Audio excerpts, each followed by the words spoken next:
¿Qué tal? ¿Cómo están? Bienvenidos a una nueva edición de SEOMAT Podcast. Ya estamos en la edición número 17 y en esta ocasión vamos a inaugurar un tema apasionante, de mucho debate y además de mucha historia, ¿no? El tema es la economía. Este es nuestro podcast de introducción a este tema. Y bueno, siempre agradeciendo la presencia del equipo de SEOMAT Podcast. En esta ocasión, Raylet no nos va a poder acompañar, está con temas de salud, pero ya la próxima edición está con nosotros. ¿Cómo estás, Doménico? Muy bien, muchas gracias por invitarme. ¿Cómo están ustedes, chicos? Muy bien, Doménico, gracias. Martín, ¿cómo estás? Hasta ahora todo tranquilo. Esperemos que salga una novedad a finales de junio y ya le estaré comentando. Y bueno, claro, serían dos novedades. Y hay y bueno, eso sería para aperturar el presente podcast y muy a gusto estar acá otra vez. Excelente. Bueno, les comento a nuestro público que Martín es el que nos trae siempre las novedades. De hecho, todos los invitados que hemos tenido hasta la fecha han sido por coordinación de Martín. Le agradecemos mucho por estas coordinaciones. De hecho, que ha sido muy grato tener, por ejemplo, a Rafael, bueno, los dos Rafael, no Rafael Leita y Rafael García Calderón. Y bueno, ahora un miembro de nuestro equipo, Doménico, también en su momento fue un invitado. Y bueno, gracias Martín por esa gestión. Y yo sé que van a venir muchos invitados más y que vamos a tener unos debates apasionantes como siempre, ¿no? Bien, comenzamos entonces. Como siempre, aplicando el método escolástico, hablemos del concepto, ¿no? El concepto de economía. Un concepto que ha evolucionado a lo largo del tiempo, porque la misma economía, la misma, digamos, vida económica de las naciones, de los pueblos, ha ido evolucionando, ¿no? Eh, Haciendo pues una reseña así breve, hablamos, por ejemplo, de que en sus primeros eh, digamos, en los primeros años de la humanidad estaban los cazadores recolectores, básicamente era extraer los frutos de la naturaleza y, bueno, tomar, digamos, la carne de los animales que cazaban, entonces era una economía, digamos, de subsistencia basada en una serie de agrupaciones humanas que eran nómadas, hasta que, bueno, el ser humano con su capacidad de análisis y abstracción llegó pues a aislar un proceso que veía en la naturaleza, que era el tema de germinar las plantas, y así es como surge la agricultura, que fue una revolución económica eh, muy grande dentro de la historia de la humanidad, ¿no? Entonces ahí es donde se viene dando prácticamente una transformación en la vida social del hombre, ¿no? Pasamos de ser nómades a ser sedentarios, y ahí es donde se viene dando el concepto de administrar las propiedades, ¿no? Porque ya estamos hablando de que las sociedades pues se establecían en cierto lugar, empezaban a tener excedentes y se necesitaba una ciencia que ayude a administrar esas propiedades, ¿no? De hecho, el primer concepto que tenemos es de los griegos. Igual me gustaría escucharles si es que saben de algún concepto anterior, estaría bueno, que es el oikonomos. De ahí viene justamente la etimología de la palabra economía, ¿no? Oikonomos es la administración de las propiedades, digamos, del hogar, de la casa, de la hacienda, dependiendo obviamente de la unidad, digamos, familiar que haya, ¿no? Entonces, ese concepto es como que el primer acercamiento que tenemos hacia esa ciencia, ¿no? Que a lo largo de los años, pues, ha venido desarrollándose, no solamente abarcando hogares, sino abarca naciones, abarca contexto internacional y se vuelve cada vez más complejo, ¿no? ¿Qué conocimientos o qué, digamos, eh, opiniones tienen acerca sobre estas primeras etapas de la evolución del concepto de economía? Eh, ¿Yo primero, Martín, o como quiera? Sí, Domenico, está bien. Vale. Bueno, la parte de nómadas, recolectores y cazadores, por ejemplo, recientemente en la península de Anatolia, ah, en Turquía, se han encontrado unas ruinas que son muy antiguas, las ruinas de Göbekli Tepe, y se calcula que debe ser de más o menos 10.000 años antes de Cristo o hasta más antiguo aún, el cual está rompiendo todas las nociones de lo que pensábamos que podían hacer los cazadores y recolectores, ya que los arqueólogos piensan que los que construyeron esos monumentos fueron proto-civilizados o proto-cazadores y recolectores.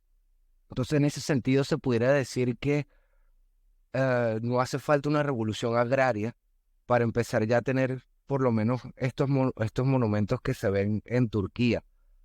Ah, Más sin embargo, eso no niega la importancia de la revolución agraria, obviamente.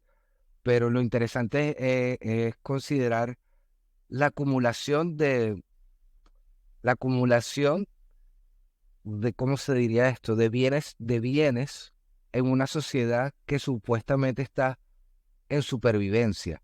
Porque ¿cómo es posible que hayan construido estas ruinas si son cazadores y recolectores? De alguna forma, no sé, pudieras preservar las carnes utilizando la sal, aunque solo estés cazando, se pudiera recolectar, o sea, se pudiera conservar y así pudieras utilizarlo para alimentar a los obreros que van a construir la obra. No sé, se me ocurren ese tipo de cosas. No se puede hacer muchas cosas a gran escala, pero sí se pueden hacer este tipo de ruinas como las que se ven en Göbekli Tepe, que se llama la Colina del Ombligo en turco.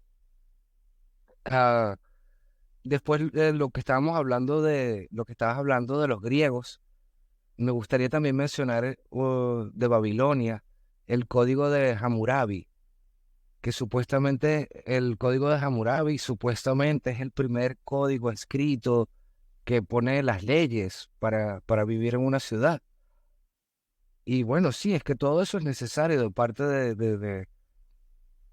de vivir en una ciudad dentro del muro. Están las reglas de la propiedad, de los animales del ganado, compra, venta, también criminalidad, el robo, todas esas cosas pasan y hay que gestionarlo. Ah, sí, todo esto es muy interesante en realidad. Y hay muchas cosas que sí, que cada vez estamos descubriendo más gracias a los descubrimientos arqueológicos. Es apasionante como nosotros descubrimos y cada vez vamos actualizando la historia, ¿no? A veces creemos que la historia es algo muerto, algo que ya sucedió y ya está, ¿no? Pero no, cada vez sabemos más sobre nuestros antepasados eh, y cosas que realmente nos sorprenden, ¿no? Por ejemplo, lo que acaba de comentar Doménico, siempre un concepto cerrado es inaplicable en la realidad. O sea, pensar en cazadores-recolectores como gente que no acumulaba propiedades o no generaba cierta estructura social que le permitía cierta arquitectura, es un concepto cerrado. Realmente me parece fascinante cómo ha habido, y de hecho supongo que hay otros casos más a lo largo del mundo, ¿no? De pueblos cazadores-recolectores, perdón, que tenían ese grado de desarrollo, ¿no? Y también incluso el mismo hecho del desarrollo de la agricultura nació dentro de una sociedad cazadora-recolectora, y eso no es poco, ¿no? Imagínense la capacidad de abstracción que ha de tener estos individuos para observar la naturaleza, saber que de una semilla germina una planta y aislarlo a un contexto determinado y replicarlo, ¿no? Con todas las pruebas, errores, ensayos. Es una naturaleza, es una inteligencia muy avanzada, que claro, obviamente han demorado miles de años, pero es, digamos, una muestra más de la capacidad de abstracción y de aplicación, ¿no? A la realidad bueno, que tiene nuestra especie. Martín. Sí, yo entendería a la economía como la administración y la gestión de los recursos eficientes. Creo que es lo que hay más consenso en todas las líneas que se pueden presentar en economía. Y bueno, acá hay que desmitificar una cuestión que es el hecho de que no sé, creyendo que uno estudia los movimientos económicos, uno puede volverse rico, algo así. No, y creo que no va por ahí. ¿Por qué? Porque, y esto me lo explicó bien un politólogo, ¿ah? Me lo explicó bien un politólogo. ¿Qué es la administración? La administración es, por ejemplo, que que a ti te dan de cuidar cuatro bueyes, te dan de cuidar cuatro bueyes. Y en un determinado lapso, llega quien te ha encargado y ven que esos cuatro bueyes están en buen estado. Entonces está bien, ¿no? Has cumplido tu función de administración. Es básicamente un cuidador. Administración es cuidador, punto. Eh, la gestión, la gestión es hacer, por ejemplo, muy bien fulano, muy bien persona X, quiero que de estos cuatro bueyes, quiero que sean 10 y quiero que lo llegues a esa meta en tal cantidad de tiempo. Y quien está encargado va y ve que efectivamente a quien ha encargado la labor, quien tiene 10 bueyes, perfecto, ha hecho gestión. Pero no, la economía no trata digamos, cómo conseguir los bueyes. Eso ya es otra situación, ¿no? Porque creo que la economía en todo lo que es las ciencias, todo, digamos, toda la modernidad y todo lo que es la posmodernidad se ha centrado en cómo conseguir la riqueza, ¿no? Cuando la riqueza no es que no se consigue estudiando economía. La economía presupone que tú tienes algo. Y ya, pues, y tú decides si es que administras o gestionas, pero no decide conseguir, no decide, digamos, no hace generación espontánea, ¿no? Y creo que va por ahí lo que yo quisiera partir, ¿no? Aparte de que ya Aristóteles en su Tratado de Economía hablaba de la crematística, que es el hecho de que el conseguir dinero por el dinero mismo. Y creo que eso ya llegó a su punto máximo en este siglo XXI. Creo que esas serían unas pinceladas para comenzar el día de hoy. Excelente. De esta forma, Martín está introduciendo el debate epistemológico, ¿no? Que es un debate siempre actualizado de dónde están los límites de una ciencia y dónde comienza la otra, ¿no? De hecho, en los primeros tiempos de la filosofía, prácticamente los filósofos eran los que desarrollaban la teoría de todo lo que nosotros ya hemos derivado en ciencias, ¿no? De hecho, Aristóteles pues era filósofo, pero hablaba de economía, ¿no? Por ejemplo, tenemos caso de Genofonte, que era filósofo, historiador, también hablaba de economía, ¿no? Luego, a lo largo del tiempo, pues se fue desarrollando una separación de las ciencias y justamente hay una ciencia que actualmente se llama administración, ¿no? Entonces es una especialización propia del desarrollo científico, ¿no? Y claro, en su momento sería impensable separar la administración, digamos, de la economía, porque se supone que la economía es administración, pero a lo largo digamos, repaso que haremos histórico de todas las etapas, veremos dónde se da esa separación y también lo que dijo Martín, que es muy importante, saber bien dónde están los límites de la economía, porque últimamente ha habido un deseo de los economistas. Dicho sea de paso, soy economista, para los que no saben, entonces lo conozco muy bien este fenómeno. Hay un deseo de los economistas de querer explicar todo con la economía, ¿no? Meterse a veces en campos que ya no le corresponden, ¿no?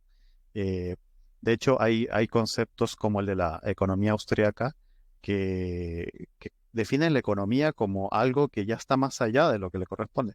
Define la economía como la teoría de la acción humana, o sea, es algo ya me parece demasiado, pero ya llegaremos a eso, ¿no? Eh, bueno, entonces, estábamos hablando de los orígenes, muy bien señaló Domínico, de que la economía es una práctica que se ha venido haciendo desde antes de los griegos, desde los primeros tiempos, desde que hubo una necesidad de administrar la riqueza, como bien señala Martín. Desde ahí es que ya hubo una práctica económica, pero digamos que los primeros en empezar la sistematización, ya a manera de tratados, de ciencia, etcétera. Bueno, podemos señalar a los griegos, también hablamos algo de Hammurabi, Después pasamos a la Edad Media, ¿no? En la Edad Media esto se profundiza y se desarrolla mucho más, ¿no? Gracias pues a la tradición judeocristiana, y es donde surge pues unos debates muy interesantes. Ya algo nos señalaba Martín sobre el concepto de crematística, ¿no? En la Edad Media se empiezan a dar una serie de debates eh, sobre, por ejemplo, ¿no? ¿Cuál es una ganancia justa? O si de hecho tener una ganancia sería algo moral, ¿no? O en el caso del interés, ¿no? Si es que es válido cobrar un interés en un préstamo.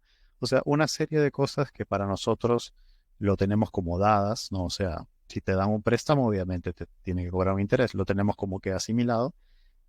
Surge esa serie de debates durante la Edad Media, ¿no? Como que también el mismo fin de la economía, ¿no? Por ejemplo, en Suma Teológica, famoso libro de Santo Tomás de Aquino, él define la economía como la ciencia que se ocupa de la administración de los bienes temporales para satisfacer las necesidades humanas, ¿no? Me gusta mucho el término de bienes temporales, o sea, justamente tomando esa visión trascendente que tiene la tradición judeocristiana, ¿no?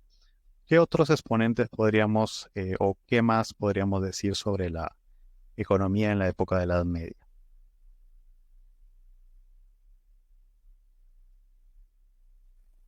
Doménico, estás A ver, muteado. Sí. disculpa.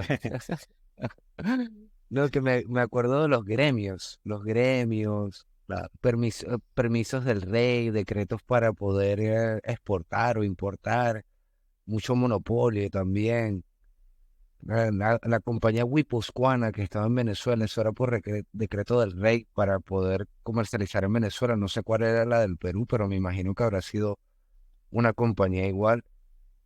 Eso ya no es la Edad Media, ya eso viene después, pero sí, la Edad Media siempre me imagino los gremios.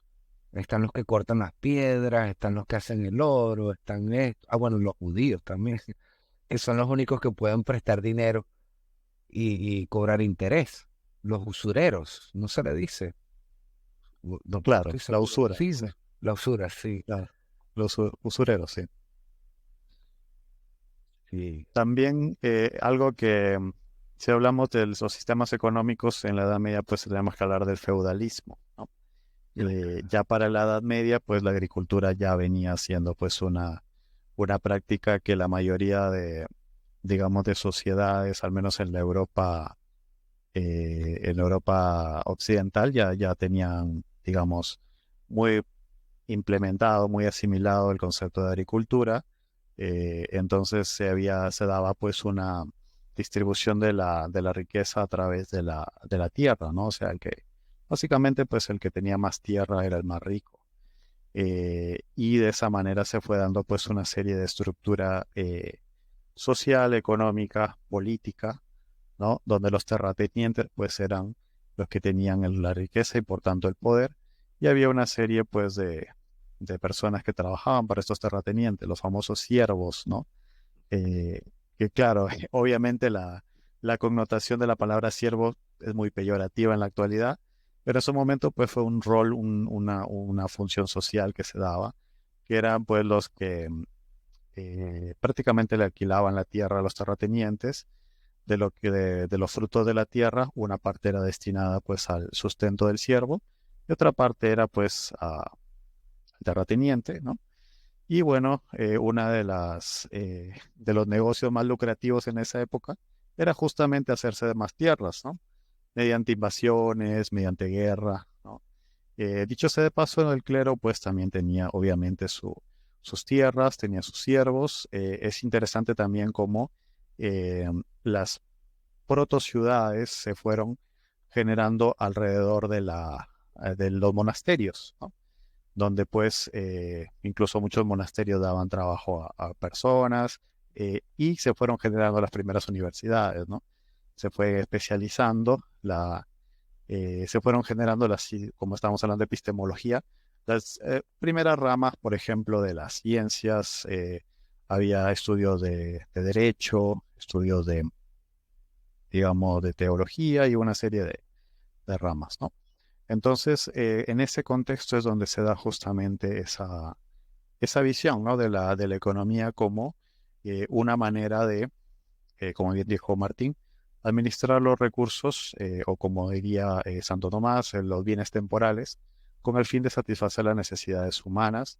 Y en ese escenario, pues, se preguntaban, ¿no? Por ejemplo, el hecho de que una persona tenga dinero y quiera acumular más dinero o más bienes, ya habiendo satisfecho sus necesidades, eh, qué tanto eso es moral, ¿no? O sea, de qué forma eso puede satisfacer las necesidades humanas, eso es bueno para la sociedad, ¿no? Entonces ahí empezaron porque eso es fruto de una época. En ese momento se empezaban a generar algunas fortunas, ¿no?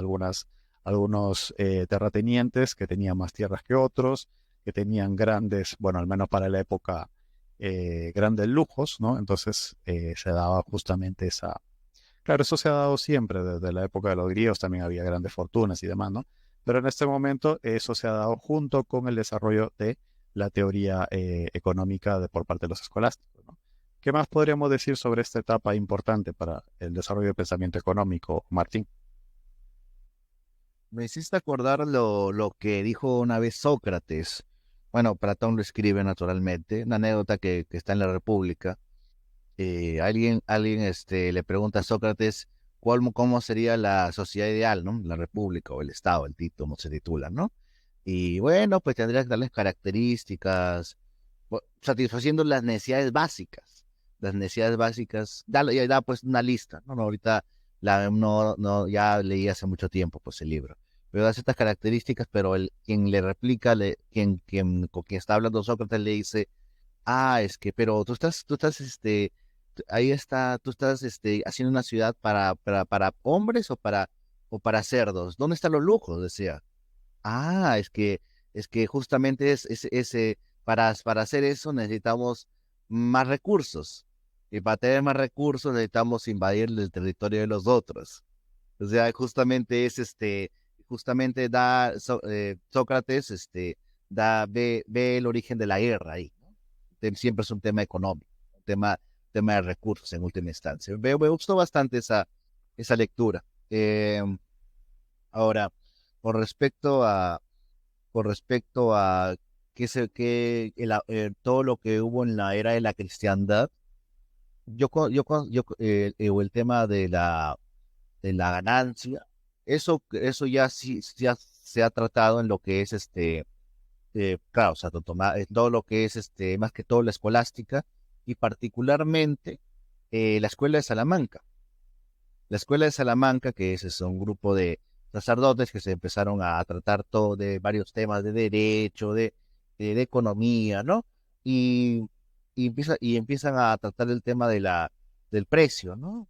Llegan a la conclusión de que debe ser un precio, o sea, la ganancia está bien, es correcta, pero debe ofrecerse a un precio justo, ¿no? Es la famosa teoría objetiva, subjetiva del valor, ¿no? Que luego, a siglos después, ya tratan de, algunas escuelas económicas tratan de recuperar. Y, y creo que iría por ahí. Ahora, eh, para entender qué necesidades tiene el hombre, primero hay que definir lo que es el hombre, ¿no? Y para eso, bueno, a mí me gusta pues la definición siempre aristotélica, ¿no? Que es el hombre es un animal, no dice político, es urbícola, o sea, que vive en ciudad. El hombre es un animal volitivo, es decir, decide. No es como otro animal que no tiene capacidad de decisión, no, decide. Eh, el hombre tiene razón, por lo tanto puede educarse. El hombre, el hombre tiene propiedades, tiene la potestad de decir esto es mío. El hombre es un ser que vive, es un ser viviente, por lo tanto le corresponde seguir viviendo. Y conjugando todo eso, que se concluye, ¿no? De que en primer lugar, comenzando atrás para adelante, es que es el hombre, ¿qué es lo que quiere? Seguir viviendo, perfecto. considero de que la economía debe estar al servicio, sí, pero de estas necesidades básicas que tiene el hombre, ¿no? De que el hombre siga viviendo, o sea, que no muera de hambre, básicamente, ¿no? Al ser un hombre urbícola que tiene en ciudad, que vive en ciudad, no, el tema en Estados Unidos le llama homeless, o sea, lo que acá es vagabundos. La economía no es una economía buena el hecho de que haya una ciudad, no es una economía buena en una ciudad donde haya homeless, donde haya vagabundos, por lo tanto debe atenderse esa situación. No está bien no está bien que el hombre no practique la razón, por lo tanto existe el derecho tiene el derecho a educarse.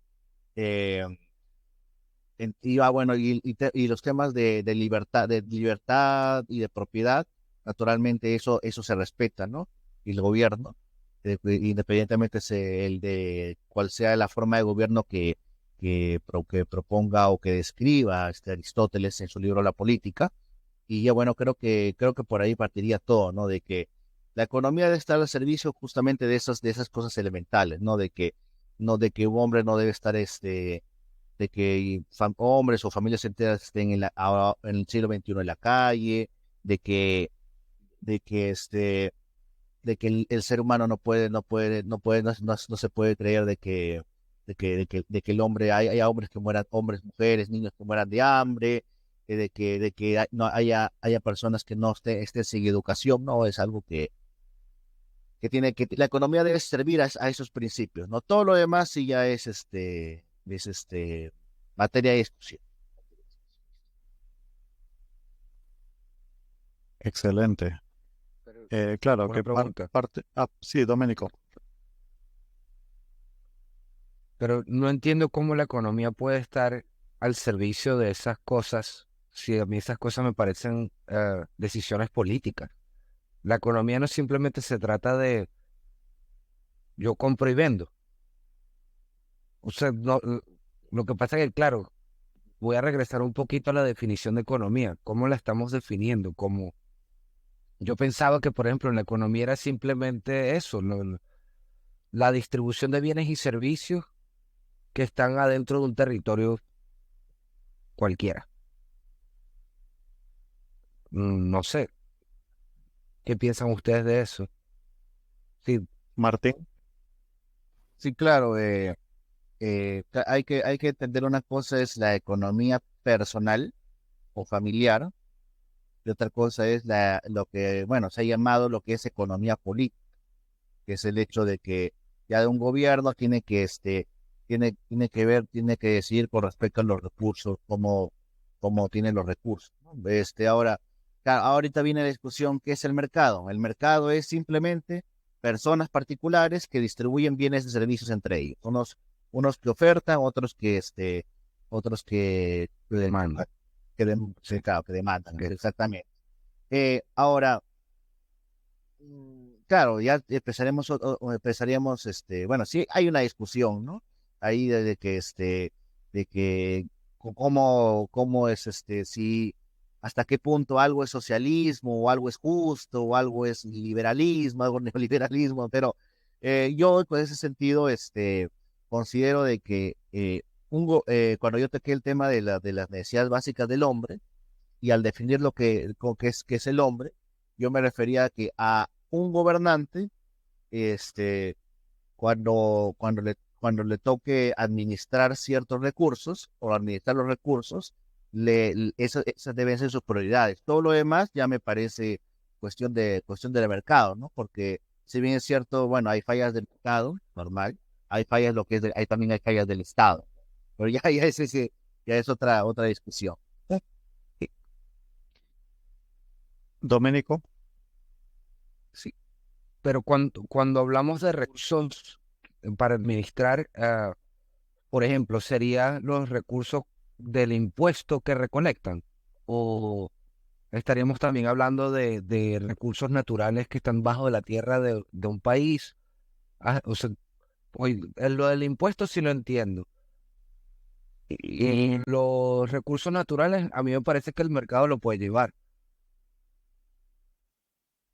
No sé cuál es tu opinión, tío. Ya. No, mira, mi opinión en esta cuestión es bien sencilla y lo toqué antes en un anterior podcast. Yo considero de que, por ejemplo, si el gobierno quiere administrar cierto territorio estratégico, como llaman los militares, es que debe responder, debe ser algo que te diferencie en el mercado global.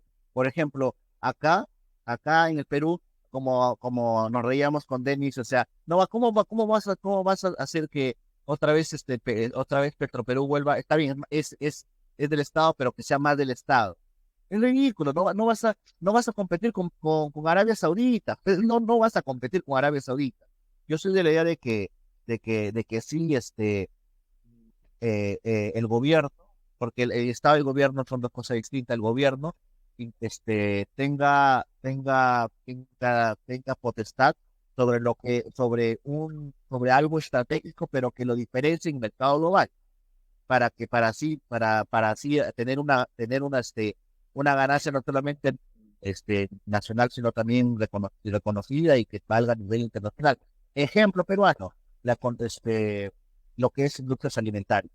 Todo lo que es alimentos acá, Perú tiene para ser verdaderamente potencia mundial y no como un alcalde acá que llegó a decir Perú para Perú, país potencia mundial, Perú Lima potencia mundial. No, acá yo creo que ese debe ser un poco. Creo que Doménico se nos fue. Doménico está ahí. Sí, sí, aquí estoy, te estoy Ya, sí. escuchando perfecto. Ya, perfecto, porque te nos fuiste un momento. No, o sea, creo que el gobierno no tiene que intervenir en cosas que no van a hacer la diferencia en el mercado global. Por ejemplo, acá el petróleo, pues, ya, pues creo que eso sería lo que quiero. Excelente. Está bueno el debate. Justamente este debate persiste hasta el día de hoy, ¿no? De hecho, por eso es que la definición de economía es problemático, ¿no? O sea, ¿hasta dónde llega la economía o hasta dónde debe llegar la economía realmente, ¿no? Todavía se debate mucho sobre esto, ¿no? Por ejemplo, los libertarios plantean que el Estado no debe tiene que intervenir en nada de la vida económica de las empresas, ¿no? De los seres humanos, etcétera. Mientras que los estados totalitarios, marxistas, comunistas, dicen que deben intervenir en todo, no solamente en la vida económica, sino también de la vida social, política, etcétera, ¿no? Entonces, hay una serie de matices entre un extremo y otro, eh, y es de alguna manera consecuencia también de la evolución que ha tenido la sociedad, la política y también la economía, que es como de alguna manera ha ido evolucionando con base a la misma evolución que ha tenido en la humanidad, ¿no? Por ejemplo, hemos hablado de la Edad Media o de la edad de la cristiandad, y justamente ahí está muy arraigado ese debate de si la economía, o al menos desde un punto de vista trascendente, digamos, teológico, busca satisfacer las necesidades humanas, administrando la riqueza de manera colectiva, de manera individual, a manera de redistribución. O sea, todos esos debates se daban, ¿no? Porque por una parte algunos eran muy idealistas, ¿no? Que si se le daba el dinero a los pobres, probablemente tendríamos una sociedad más igualitaria y ese tipo de ideas que incluso en algunos aspectos persisten hasta el día de hoy. Incluso algunos, digamos, teóricos de esta época citaban pues las parábolas de Jesucristo, ¿no? Decían, por ejemplo, aquí Jesús dice que hay que darle dinero a los pobres, ¿no? Y entonces otros teóricos dicen, no, por el contrario, en esta otra parábola dice que Jesús, hay una, ¿no? Del famosa parábola que le da a cada individuo unas monedas, ¿no? Y que La valora, parábola de pues, los, la parábola de los talentos, claro, Denis. tal cual, ¿no? La parábola de los talentos, ¿no? Y el que multiplicaba los talentos, pues era eh, digamos, el bien recompensado, el bien eh, valorado, ¿no? Entonces, hay debates infinitos en la Edad Media sobre esto, ¿no? De hacia qué lado realmente tenemos que ir, ¿no? Hacia el lado del desarrollo de la riqueza eh, para que, como se dice coloquialmente, la torta sea más grande para ser distribuida, ¿no? O repartirse todos una torta chiquita y cada uno pues se queda con un pedacito pequeñito de la torta, ¿no? Que hasta el día de hoy vienen estos debates. Y bueno, después de la Edad Media surge también una transformación del pensamiento, de la economía de la sociedad, que son los albores de la Edad Moderna, que nosotros llamamos Edad Moderna, ¿no? Donde empieza a surgir la burguesía, ¿no? Empieza a crearse o a desarrollarse las ciudades y empieza pues a generarse una serie de una economía ya más allá del feudalismo, ¿no? En la época del feudalismo, el señor feudal, si quería comer carne, tenía su ganado dentro de sus tierras, tenía sus cultivos, etcétera. Entonces no hacía mucha, ¿no? O sea, no era como que salía y se iba a comprar carne, iba a comprar cultivos, etcétera. No, sino que tenía mucho de lo que consumía, por no decir casi todo, lo tenía dentro de sus tierras, ¿no? Pero después se fue generando las ciudades como un lugar donde el comercio florece, ¿no? Entonces, antiguamente el comercio era solamente para unos bienes muy especiales que no los podías cultivar en tus campos, ¿no? Por ejemplo, las famosas especias que venían de Oriente, ¿no? Tú no podías cultivar especias en tu campo, entonces tenías que ir a la ciudad o a el mercado, por mercado entendiéndolo como el lugar eh, donde se reúnen, ¿no? Los que venden un producto y los que quieren comprar ese producto. Y pues se hacían pues de algunos bienes que no podían. Algunos bienes incluso lujosos también traían seda de China, ¿no? Entonces ya pues el terrateniente que quería tener pues su ropa de seda, pues se iba a comprar ahí. Pero en lo que respecta a alimentación, mayormente pues podía autoabastecerse, como se dice, ¿no? Pero ya eso se deja a un lado y empieza, o sea, no del todo, obviamente, todo es progresivo, pero empieza a surgir ya la idea de que tú no tienes que producir todo, sino que tranquilamente puedes especializarte en cierta producción y vender esa producción y después comprar lo que te falta a otro productor que está más especializado en ese otro bien, ¿no? Entonces es ahí donde surge pues la idea pues que cada país o cada nación tiene una ventaja comparativa, ¿no? Y que debe especializarse en esa ventaja comparativa que tiene y dedicarse a eso y, digamos, comprarle a los otros países aquellos bienes que esos países tienen, en las que tengan ventaja comparativa, ¿no? De hecho, estamos hablando de lo que Adam Smith muy bien explicó en el sentido de hecho, él dio ejemplo, ¿no? Por ejemplo, si Inglaterra es buena haciendo textiles, bueno, dediquémonos a eso. Y si Francia es buena haciendo vinos, bueno, que se dediquen a eso y nosotros le compramos vinos a ellos y les vendemos textiles a ellos, ¿no? Entonces, es un poco esa idea de que claramente se contrapone a un poco la idea feudalista, ¿no? Donde tú te autoabastecías, ¿no? E incluso la idea mercantilista, que también es de las primeras épocas de la, de la Edad Moderna, ¿no? Según la idea mercantilista, tienes que evitar que el oro y la plata salga de tus territorios, ¿no? O sea, lo que ahora llamamos balanza comercial positiva, ¿no? O sea, tienes que evitar importar más de lo que tú exportas, ¿no? Entonces ellos lo que hacían pues era tratar de evitar el comercio exterior en el sentido de que salga el oro y la plata de tu nación, ¿no?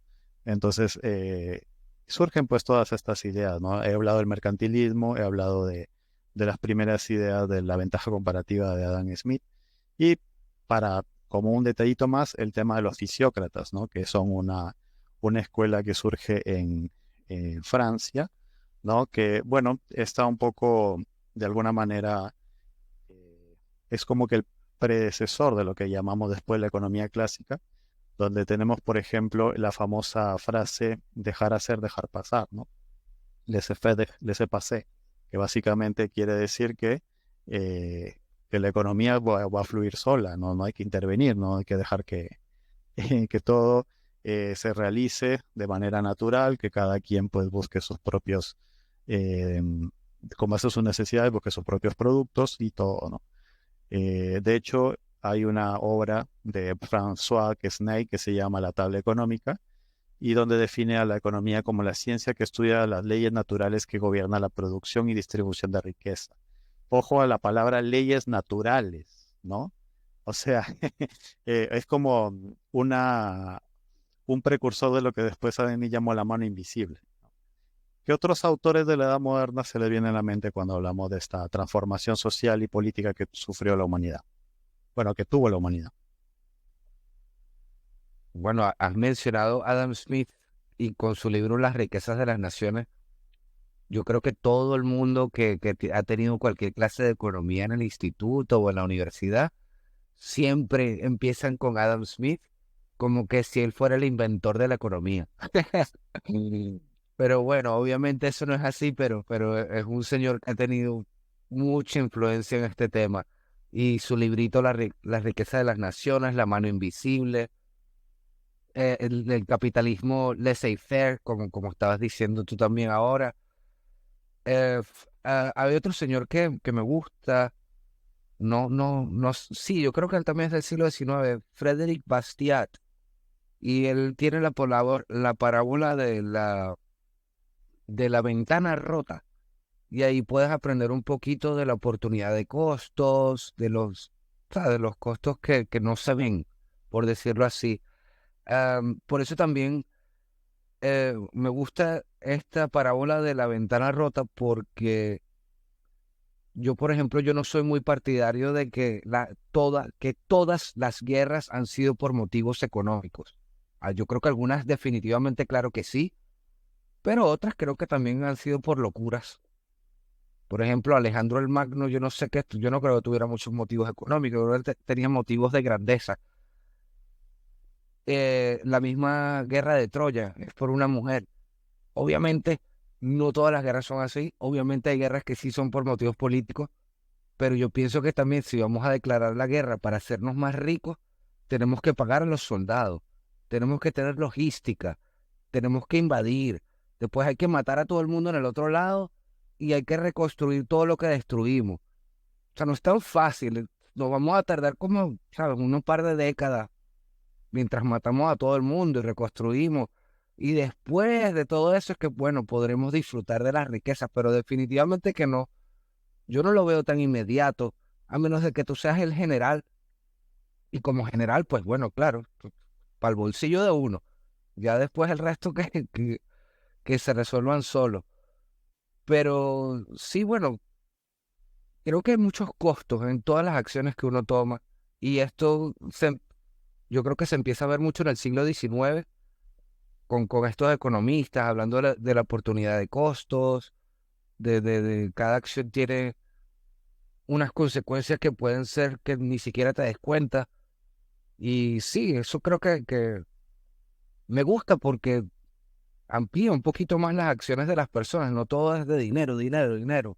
Hay otras cosas como la locura, el amor, o qué sé yo. Eres un megalomaníaco. También, pues, no sé, la faceta del ser humano y sus acciones son tan variadas. Y claro que sí, el dinero juega un papel muy grande en eso también, pero yo creo que también otras cosas. Y sí, todo tiene un costo, nada es gratis. Excelente. Justamente lo que señalas tiene que ver con un concepto que posteriormente también se dio y se criticó mucho, que es el de Homo economicus, ¿no? O sea, de que todo lo que hace el hombre lo hace para conseguir más riqueza, para maximizar sus beneficios. No es tanto así, hay muchas cosas que se hacen por ego, por megalomanía, como bien señalaba Doménico, ¿no?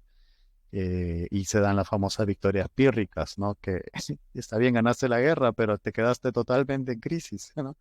Entonces, y bueno, a lo largo de la historia hay casos así, ¿no? Entonces, creo que es importante, la economía es muy importante, pero también pues hay que ver todos los factores que normalmente los grandes fenómenos, grandes sucesos son multicausales. Entonces acá en esta entrega de la economía queremos ser enfáticos en eso, ¿no? La economía es muy apasionante, muy interesante. Hay una seducción grande que te da la economía, querer explicarlo todo con economía. Algunas veces hemos caído en esa seducción, ¿no? De decir, ah, no, es que esto se explica por la economía, ¿no? Pero lo que queremos acá, más que una de formación profesional, es una formación profesional. O sea que tengan en cuenta distintos aspectos, ¿no? No caigamos en la seducción de la economía, veámoslo como lo que es una ciencia que cumple un rol determinado, ¿no? Y está muy bueno el aporte de Domenico, que también vamos a profundizar más adelante a lo largo de la evolución de la historia del pensamiento económico. Domenico. Sí, es que me acordé de otra cosa de la economía, cuando los mundos se encuentran y el Imperio Español encuentra el Perú. El Perú tiene mucho, mucho que ver con la dieta europea. Es increíble todas las cosas que comen aquí los europeos que son originarios del Perú, especialmente la patata, las papas. Es una cosa increíble. Las papas le dieron la vuelta al mundo. Y claro, al principio de este podcast también estabas hablando del ingenio de estos agricultores, cómo se las ingeniaban para producir sí, todo tipo de frutos, cosas, estas cosas para comer. Y el Perú, de verdad que, mira, sin el Perú no hubiera habido la hambruna que hubo en Irlanda en el siglo XIX, que se llama la hambruna de las patatas. Y todos los irlandeses se fueron a vivir a Estados Unidos. Imagínate si España nunca hubiera llegado al Perú, llevar la patata, dársela a un irlandés. Mira, irlandés, toma aquí una patata, coge, ahora puedes comer mejor. Pero claro, es que yo no me imagino un irlandés antes de la patata. Eso debe ser horrible, horrible. Y claro, gracias al Perú, a los cultivos del Perú, Europa, oye, esta comida está muy buena. Claro, nosotros en Sudamérica nos tocó el caballo, que no teníamos caballo. Entonces, ay, mira qué animal tan bonito, te montas y vas a caballo. Y bueno, los rifles también, o los mosquetes. Pero sí, ese intercambio de cosas afectó. En Europa yo lo veo como a ellos les encantan las patatas y que ellos creen que las patatas son europeas. Así, así de europeo creen que es, pero no, es del Nuevo Mundo, del Perú. Totalmente, sí. La papa tiene una serie, bueno, acá le decimos papa, en otro lugar es patata. La patata tiene propiedades que lo hacen muy favorable para escenarios como los que describe Domenico de hambruna, ¿no? Porque requiere muy poco para ser cultivada, se produce mucho en poco espacio de tierra, o sea, y por si fuera poco, tiene propiedades nutritivas concentradas que necesitan mucho más alimento de otro tipo para poder satisfacer esas propiedades, esa ingesta nutricional, ¿no? Entonces, tiene muchas cosas a favor, ¿no? Y aparte, la domesticación de la papa es algo que ha maravillado a los científicos, a los biólogos, botánicos, ¿no? Porque es impresionante. Era un cultivo que prácticamente eh, era totalmente salvaje, muy difícil de domesticar, muy difícil de adaptar. Pero bueno, fue una proeza, digamos, de la tecnología agrícola. Y bueno, aquí estoy leyendo también el tomate, que también es de ustedes. Imagínate un italiano sin tomate. Claro, mucha de la cultura americana y europea tiene ingredientes, ¿no? Y no solamente diría de América, sino de Oriente y de África también, ¿no?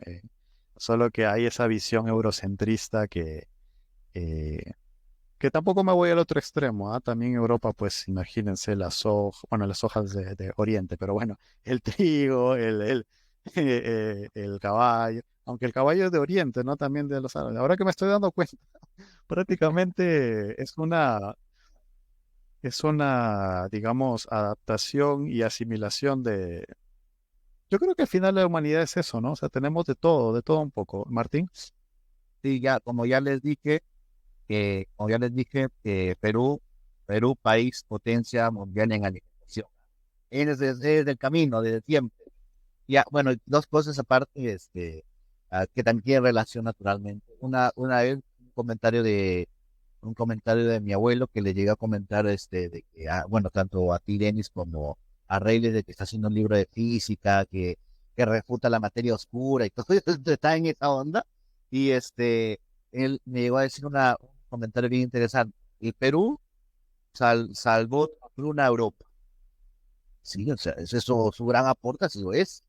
Y bueno, y con respecto a Europa, me gusta mucho una frase de Oscar Wilde, el inglés, dice, los ingleses tienen tres cosas de las que mostrarse orgullosos, el té, el whisky y un escritor como yo. Pero resulta que el té es chino, el whisky es escocés y yo soy irlandés. Excelente, excelente. No me espero menos de Oscar Wilde, uno de mis escritores preferidos de toda la vida. Qué buena frase, qué buena frase. Eh, bueno, vamos a continuar. Como ven, la economía pues es un tema que abre un debate muy extenso. Y bueno, hemos hablado un poco de los inicios de lo que es la economía moderna, ¿no? Hemos hablado de los fisiócratas, los mercantilistas y Adam Smith, que claramente tenemos que hablar de él, ¿no? O sea, es cierto que no es el primero que trajo esas ideas, pero sí fue muy influyente, eso no lo podemos negar. Justamente él define la economía como una investigación sobre la naturaleza y causas de la riqueza de las naciones. De hecho, de ahí viene el nombre de su libro, ¿no? La riqueza de las naciones. Y acá viene pues una serie como se dan cuenta, ¿no? Una transformación del concepto de la economía, ¿no? Partíamos de administración de propiedades, de riquezas, después hablaba de leyes naturales, los fisiócratas. Esto me suena un poquito como a algo gnóstico, no sé por qué, como que hay una gnosis, ¿no? Que hay pocos descubren esas leyes naturales que subyacen a los fenómenos económicos, ¿no? Me suena como algo un poco esotérico, ¿no? De que pocos iluminados logran descifrar las leyes universales de la economía, ¿no? Eh, bueno, Riqueza de las Naciones es la naturaleza y causa, a ver, investigación sobre la naturaleza y causa de la riqueza de las naciones, ¿no? Y justamente eso entra en contraposición con el solo tomar en consideración la administración de la riqueza, sino también habla de la naturaleza y las causas, ¿no? O sea, ¿de dónde proviene? Que de hecho una de las preguntas que subyace al día de hoy es por qué hay algunos países más ricos que otros, ¿no? Hace muy poco se publicó un libro que dice ¿por qué las naciones fracasan? Que básicamente es el mismo postulado. ¿Por qué algunos países son más ricos que otros? ¿No? Ese es un poco la... Hay libros muy influyentes sobre que tratan de responder a esa pregunta, ¿no? Hay un libro que se llama, a ver, Armas, Gérmenes y Acero, si mal no recuerdo, de un autor bastante famoso, que habla de cómo la justamente ventaja en términos de cultivos, en términos de nutrición y en términos de tecnología, termina pues siendo, digamos, el factor decisivo al momento de la conquista de Europa en América, ¿no? Bueno, entonces ahí es donde viene pues esto, ¿no? La economía realmente, la pregunta, ¿por qué algunas naciones son más ricas que otras? ¿Pertenece a la economía? ¿Qué opinan ustedes? Ah, ah, Tú primero, Domenico, porque vale, gracias. Ah, bueno, hay un señor que se llama Thomas Sowell, afroamericano, profesor de la Universidad de Stanford. Y, por ejemplo, él le da mucho hincapié al capital humano. y por qué las diferencias entre algunos países son más ricos que otros. También le da mucho hincapié al aislamiento, no solo aislamiento voluntario, sino también aislamiento geográfico. Entonces él menciona también cómo hasta adentro de un mismo país puedes encontrar diferencias económicas simplemente porque algunos están más aislados que otros. Por ejemplo, los que viven arriba de una montaña van a tener precios más caros que aquellos que viven cerca del puerto, porque en la montaña es más difícil subir la mercancía, cuesta más caro la gasolina, el coste. Entonces el aislamiento, él dice que es uno de muchos factores que van a afectar la producción de riquezas. Otro ejemplo que él da es la comparación de ríos navegables en África comparado con ríos navegables en Europa y también en Estados Unidos y en Sudamérica. África particularmente, al parecer, tiene muy pocos ríos navegables, exceptuando por el famoso Nilo. Muchos ríos de ellos no se pueden adentrar tanto en el continente y por eso también los europeos se tardaron tanto en conquistar el territorio africano, porque tienes que ir a pie. Te bajas en la playa y vas a pie con el mosquete, hasta a ver si te enfermas en una enfermedad tropical. Cuando puedes entrar por río, por ejemplo, en el río Amazonas, o en el Missouri, o en el Danubio, es más fácil. Puedes entrar con una flotilla, entras con gente. Y este tipo de cosas, ya sea geográficas o por decisión propia, si te estás aislando, según este señor Thomas Sowell, vas a ocasionar que tu país tenga más dificultad en crear riqueza. Y sí, todo tipo de aislamiento, según él, no es conducivo para crear riqueza. Excelente. Martín.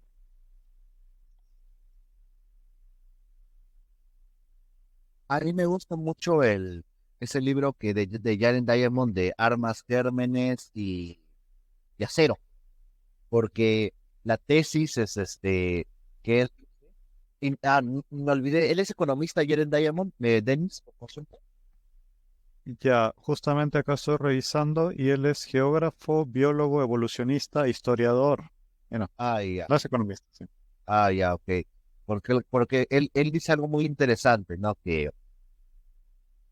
me gusta, Denis, de que dijiste por deformación profesional, ¿no? A veces tratamos de explicar tratamos de explicar la economía, los economistas tratan de explicar todo desde la economía, ¿no?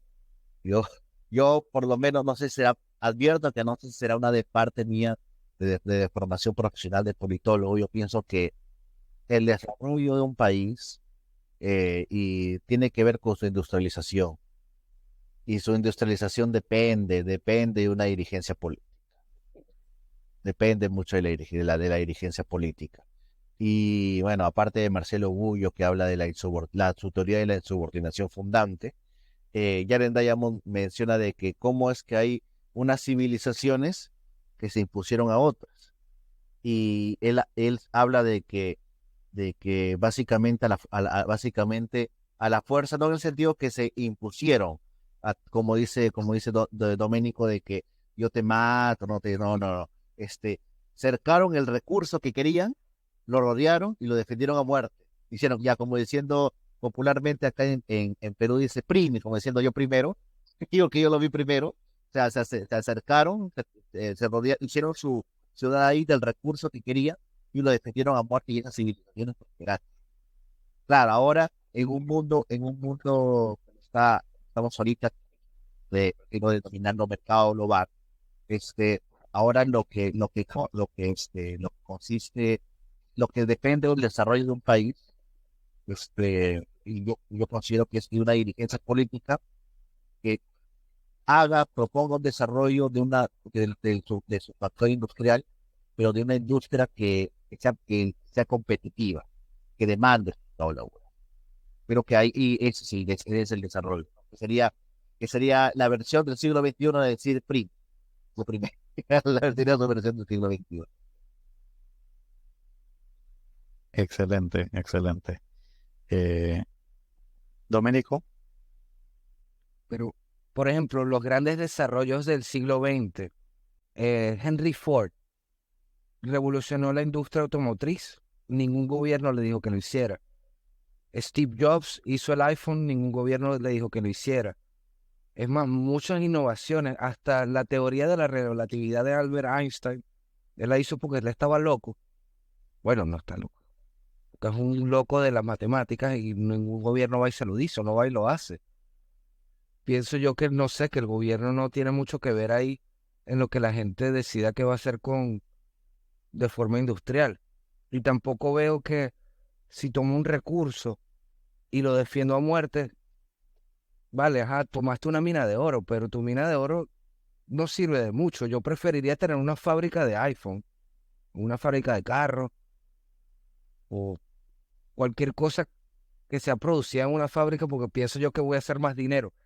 India, por ejemplo, que era la joya del Imperio Británico, le perdía dinero a Inglaterra porque cuesta más dinero mantener la colonia, a pesar de que la estás extrayendo los bienes, o sea, los recursos naturales de India, todavía eso no es suficiente dinero para mantenerlo.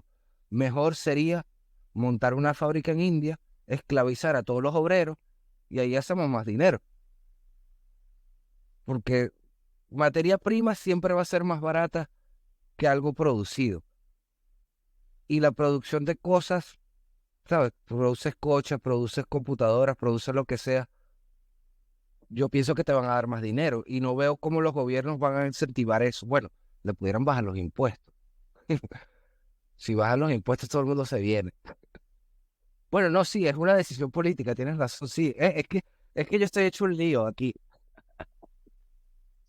todos estamos hechos un lío, Domenico. Créeme que es un debate de nunca acabar. Aquel que te diga que tiene la solución definitiva está mintiéndote. Martín, No, sí, por ejemplo, yo no sé, claro, a ver, esto lo hizo un comunicador que tiene un canal en YouTube, César Hernández. Creí que era sociólogo, pero no, es comunicador de la Universidad Nacional Autónoma de México. Tu canal tiene dos canales, uno es Cordura Artificial y el otro es Esquizofrenia Natural. Tiene sus tintes, propios, que naturalmente estoy en desacuerdo racional, pero tiene buenos, a la vez buenos puntos. Y uno es que hay muchos ateos que denostan el creacionismo, con la teoría del creacionismo joven, que la Tierra se creó hace 1000 años, todo eso. Pero a ver, Doménico, ¿estás ahí? Sí, sí, Te perdí ya, ahora sí, ya, sí. perfecto. Este, eh, él dice, César Hernández, hay muchas personas que denostan, ateos, científicos que denostan el creacionismo joven, que es que la Tierra se creó hace 6000 años, pero y él dice, está bien, pero son ingenuos al otro tipo de creacionismo, que es el creacionismo histórico y que muchos ateos científicos lo han asumido, que es el hecho de que básicamente generación espontánea y se me ocurrió, soy un gran inventor. Incluso Isaac Newton tiene una frase, ¿no? Que si él era grande es porque se paraba en hombros de gigantes, aludiendo a la edad de la cristiandad, en clara alusión a la edad de la cristiandad.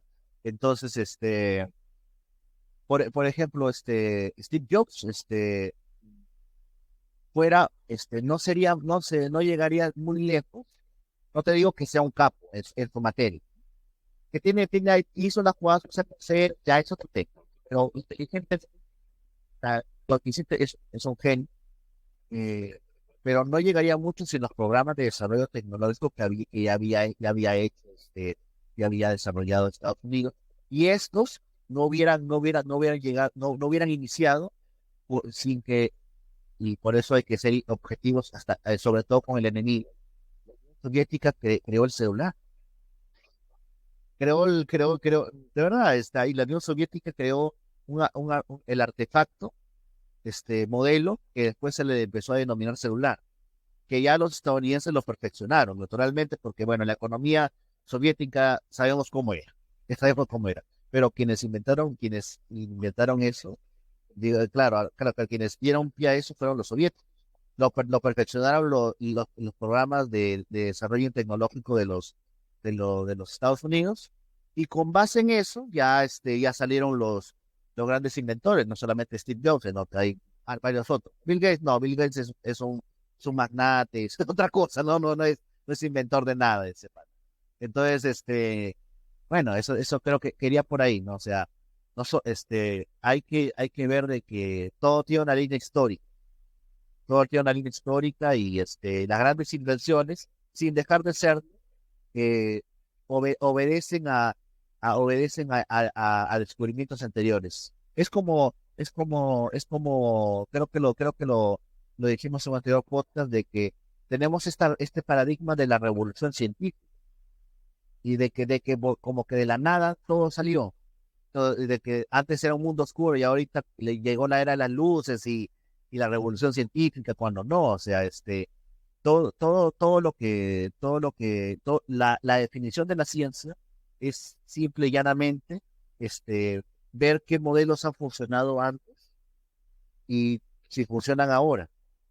Y si no funcionan ahora, ver qué le cambia. Bueno, y eso es siempre eso, por eso la ciencia tiene por definición, que es una acumulación de conocimientos en el tiempo. Ya no destruye lo pasado, ya cuando lo destruye ya es otra cosa. ¿Sí? Excelente, excelente. Justamente me das pie a la siguiente escuela económica, que es la historicista, justamente señala eso, ¿no? De que hay que ver la consecuencia, o sea, cómo algo es consecuencia de una evolución histórica, ¿no? Pero antes de llegar a eso, señalar que estamos muy conscientes que Adam Smith dijo muchas cosas sobre la cual debatir, pero bueno, estamos haciendo una introducción, ya profundizaremos, ¿no? Tiene frases inolvidables, ¿no? La mano invisible, que no es por la caridad, sino por el egoísmo del carnicero que podemos comer carne. Bueno, tiene frases, era un creador de frases muy interesante. Bueno, pasamos también, David Ricardo, también es un capítulo aparte, ya lo veremos en otra ocasión.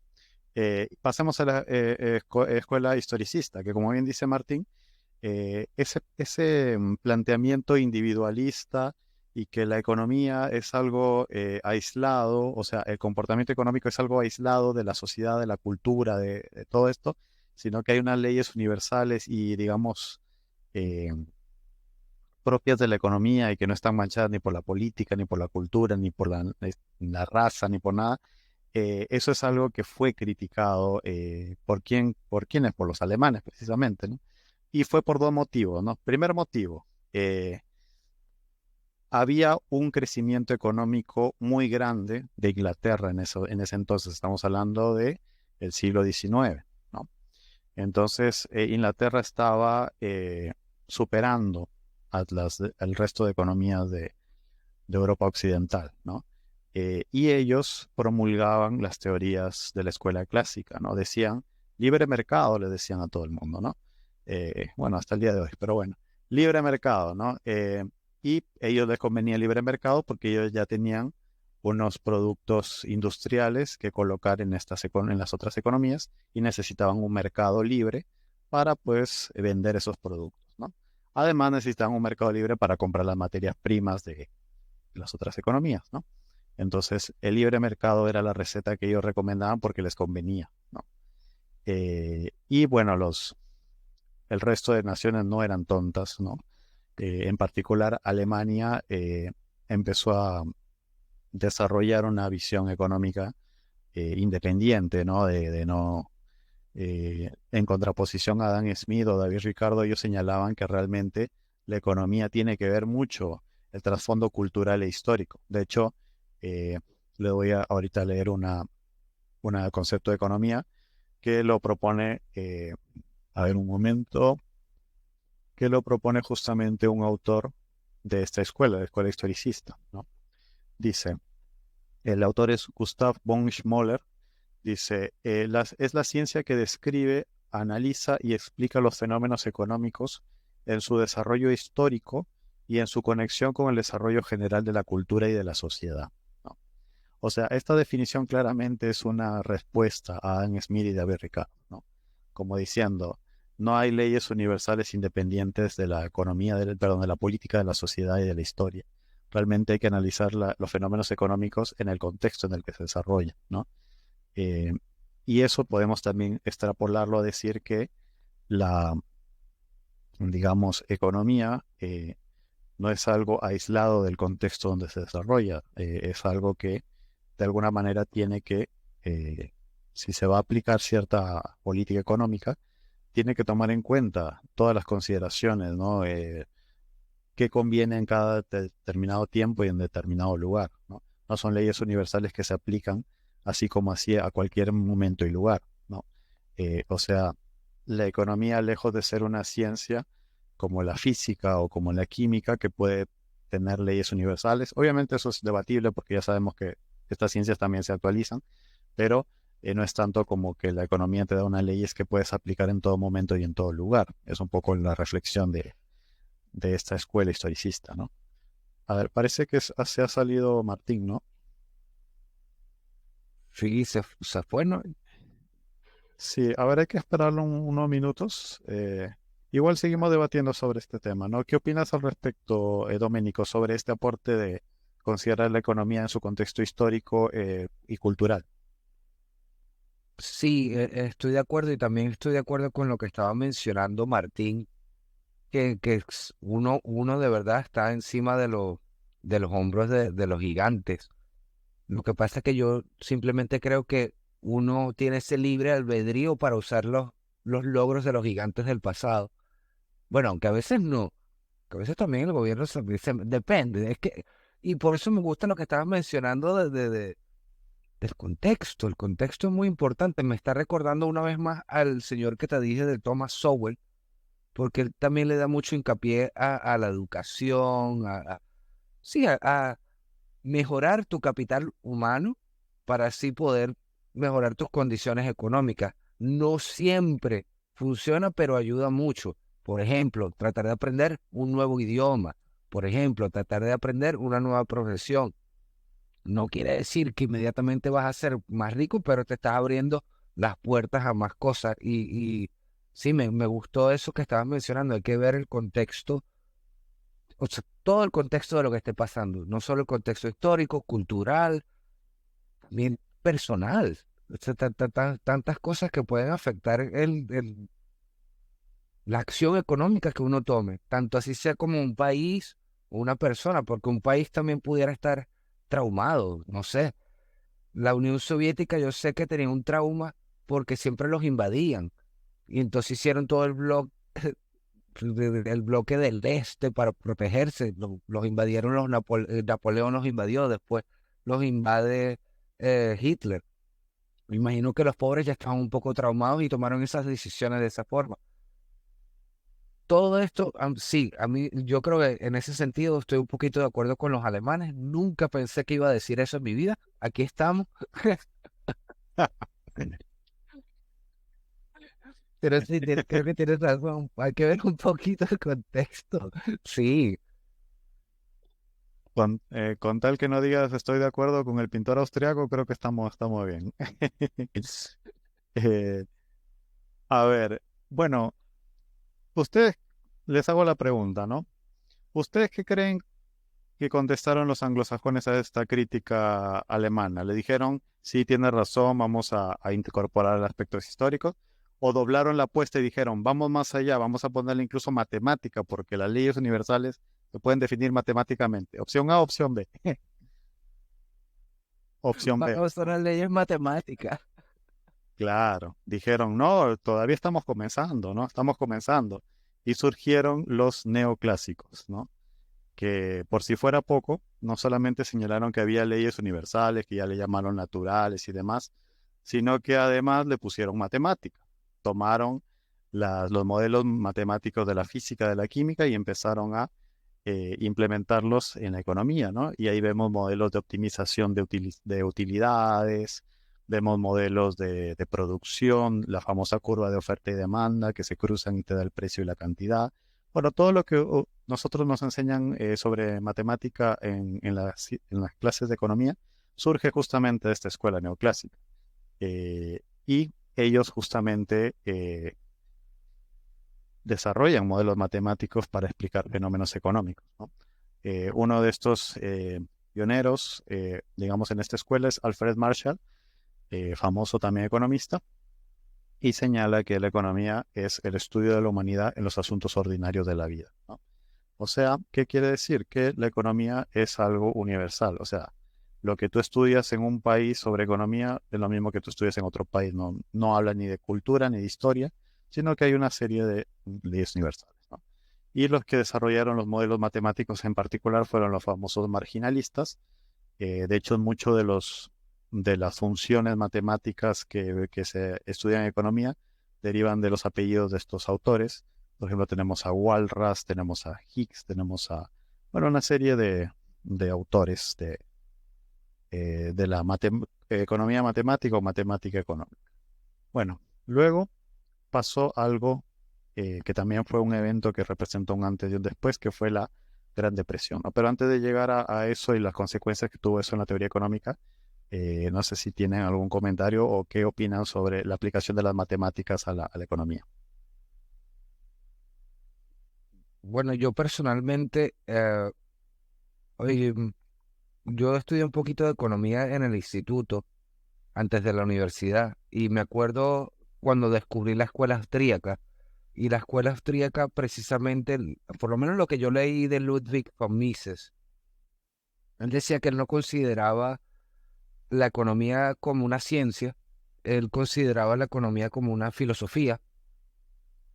Y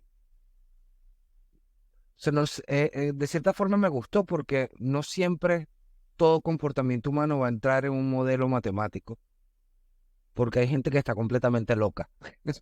Y así de sencillo. Y te sorprende lo que hacen. Dicen, wow, mira, qué irracional. Y sí, esa gente te sorprende. Y eso no lo puedes explicar con matemática. Y en mi opinión, no llegaría tanto como Ludwig von Mises a decir que es una filosofía, pero tampoco voy a decir que es una ciencia exacta y precisa, porque en realidad a mi parecer no lo es. Tiene cosas, pero tampoco quiero negar que los modelos matemáticos pudieran ayudarte a analizar mejor alguna situación. ¿Por qué no? No, tampoco quiero decir que eso sea completamente malo. Todo te ayuda, supongo, toda herramienta te puede ayudar a ver las cosas de diferentes perspectivas. Pero sí, otra vez regreso a lo que significa ser un ser humano. Tenemos partes muy racionales y después tenemos otras partes que son muy irracionales, como cuando uno se droga o apuestas o qué sé yo, vamos al prostíbulo, por ejemplo. Todo eso es pérdida de dinero. Yo no le veo muchas cosas racionales a esas cosas. Vamos a apostar a los caballos, por ejemplo. Una infinidad de cosas que no sé, que no las veo racional, ni que uno quiera, ¿cómo se dice eso? Maximizar sus riquezas. Más bien hay gente que creo que quiere gastarse sus riquezas. Pero bueno, esa es mi opinión. No sé qué piensan ustedes. Aquí es donde surgen los famosos modelos económicos, ¿no? Que han tenido tanta crítica, incluso hasta memes se han hecho sobre eso, ¿no? Que toman a un individuo como racional, ¿no? Que siempre va a querer optimizar su utilidad, ¿no? Y que todas las decisiones que toma es haciendo un análisis costo-beneficio, ¿no? Y tú sales a la calle y ves todo menos eso. Por ahí alguien habrá, pues, en algún momento determinado, ¿no? Entonces, surge, surge esa parodia del Homo economicus, ¿no? El hombre que siempre hace su análisis de costo-beneficio, ¿no? Los pros, los contras. Que claro, ¿no? Obviamente eso está bien, de alguna manera que la persona sea analítica, racional y demás, pero si hablamos que la economía se basa en la ciencia social, vemos la sociedad, no vemos eso, ¿no? Entonces, es ahí donde surge todo esto, pero como bien dijo Doménico, en parte el desarrollo de las matemáticas en la economía ha generado políticas, por ejemplo, en la política monetaria, eh, hay casos donde se aplica y la reducción de la inflación es evidente y ya está, o sea, es efectiva, ¿no? Yo creo que en el aspecto más microeconómico de los individuos, de las personas, ahí es donde empieza a haber ya eh, una discrepancia muy grande, ¿no? Pero en términos macroeconómicos realmente hay mucho uso de la matemática que realmente ha tenido utilidad y hasta el día de hoy todos los estados tienen pues sus políticas macroeconómicas y nadie puede negar que eso no funciona, no, sería más bien una locura decir, no, vamos a eliminar la macroeconomía porque la economía solamente se basa en decisiones individuales, ¿no? Se me viene a la cabeza Milei, pero bueno, realmente al fin y al cabo Milei es presidente y hay una disyuntiva total, ¿no? O sea, si tú eres liberal y quieres un Estado mínimo o que el Estado desaparezca, ¿cómo eres presidente, ¿no? Entonces ahí empieza a surgir una,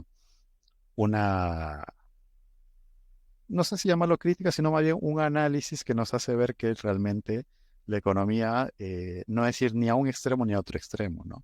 Ni ser demasiado, como decíamos, individualistas y pensar que Steve Jobs surgió de la nada, o sea, que no tuvo ningún elemento que lo haya motivado, que lo haya facilitado su proceso, como tampoco decir que Steve Jobs es un producto de su sociedad y de su cultura y de su economía, no tampoco, ¿no?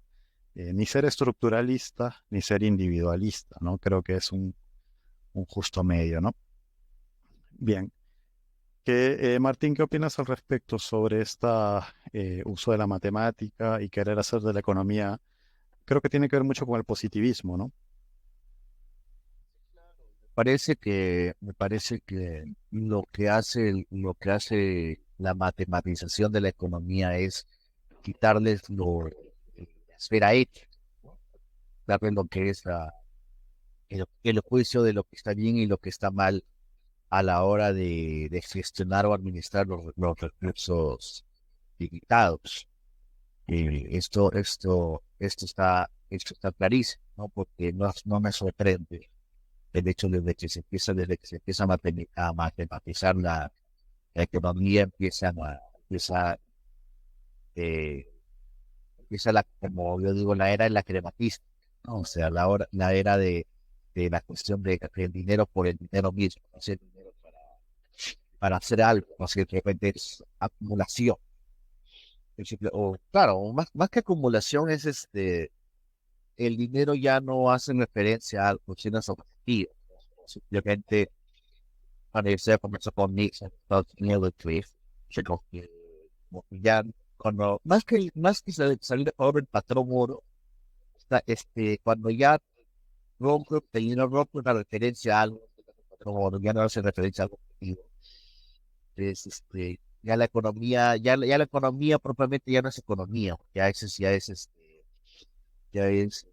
justificación de la crematista, ¿no? Ya es como se dice, María Pilar Tegui, ¿no? Que escribió un libro respecto sobre economía, está siendo abogado, ¿no? De que ya antes se invertía en sectores productivos, ahora todo es sector financiero. O sea, inviertes en dinero para que luego te da dinero y no, no hay algo objetivo a lo cual referenciarse, ¿no? Es algo, y claro, y luego, ¿por qué el tema de Wall Street? ¿Por qué el tema del 2007? Sí, Excelente. Bueno, creo que por el día de hoy Doménico, disculpa, dime. Sí, una última cosita que quería añadir a lo que estaba diciendo Martín. Me imagino siempre a una persona en una isla desierta, pero lleno de maletas de dinero, con millones de dólares, pero estás en la isla desierta y ahora, ¿qué vas a comer? A veces se nos olvida que uno lo que quiere con el dinero son cosas. No era el dinero, el dinero era para tener las cosas. Pues se nos olvida a veces y solo queremos el dinero. Pero no, hay coño, las cosas, ¿verdad? La comida, necesito la ropa, necesito esto.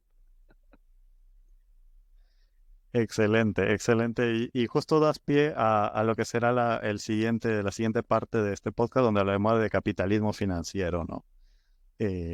La crisis la Gran Depresión, ¿no?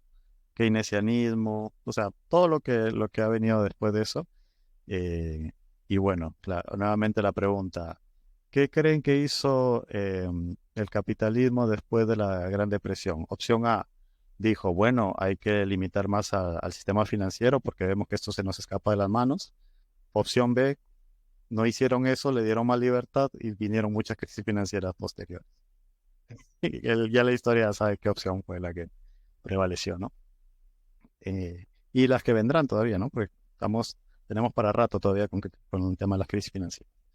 Bueno, en el próximo capítulo seguiremos analizando ya las doctrinas económicas del siglo XX. Veremos algunos casos en particular de algunos países, cómo se ha ido abordando el tema de la economía. Y bueno, haremos una reflexión, digamos, sobre, con todo lo que hemos analizado, cuáles son los límites de la economía, porque claramente debe tener límites, y llegaremos también a pensar de cuál es el futuro de la economía. Y eso ya lo veremos en el siguiente episodio, porque realmente, de hecho, y eso que nos hemos quedado cortos, ¿no? Hemos hablado así muy rápidamente de Tomás de Aquino, de Adam Smith, ¿no? O sea, nos hemos quedado cortos. ¿Qué tal la pasaste, Domenico? Excelente, muy, muy bien, chicos. De verdad que la pasé muy bien. Ustedes saben muchísimo y he aprendido un montón de cosas y tengo que seguir aprendiendo más. Gracias, Domenico. ¿Qué tal la pasaste, Martín? Como siempre, bien, como bien dice Doménico, o sea, muy aparte de que, claro, da yo el ejemplo de que si se imagina a alguien, yo el caso de imaginar a alguien con bolsa de dinero, con maleta de dinero en una isla, bueno, ¿qué seríamos nosotros, no? Si en una isla, parece, parecería que ahí cumplimos una función social nosotros, que es la educación en conjunto, bueno, qué mejor con ustedes y con quienes participan en el podcast comentando y bueno, me gusta. Excelente, Martín.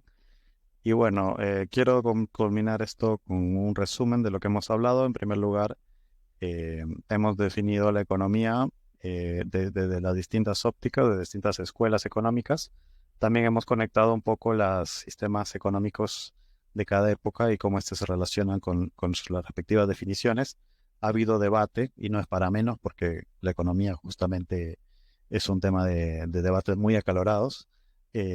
Bueno, obviamente acalorados no en el sentido de lucha y de conflicto, sino en el sentido de pasión. Es un tema muy apasionante y de mucha actualidad. Y bueno, no, de alguna manera esto considérenlo como una introducción, porque van a haber muchos más episodios relacionados a la economía y también a algunas escuelas económicas, autores, obras y demás, ¿no? Como reflexión final, voy a hacer una muy humilde crítica a Hegel. Hegel decía que había tesis, antítesis y síntesis, ¿no? Si esa teoría se cumple, los anglosajones hubiesen hecho la síntesis, pero no, más bien fueron hacia la tesis de manera más extrema, ¿no? Entonces, creo que hay que revisionar un poco ese concepto histórico de Hegel, ¿no? Bueno, gracias a todos los que nos oyen, a todos los que siempre están apoyándonos y recuerden que suscribirse y poner me gusta nos ayuda un montón. Y espero que la pase muy bien. Hasta luego.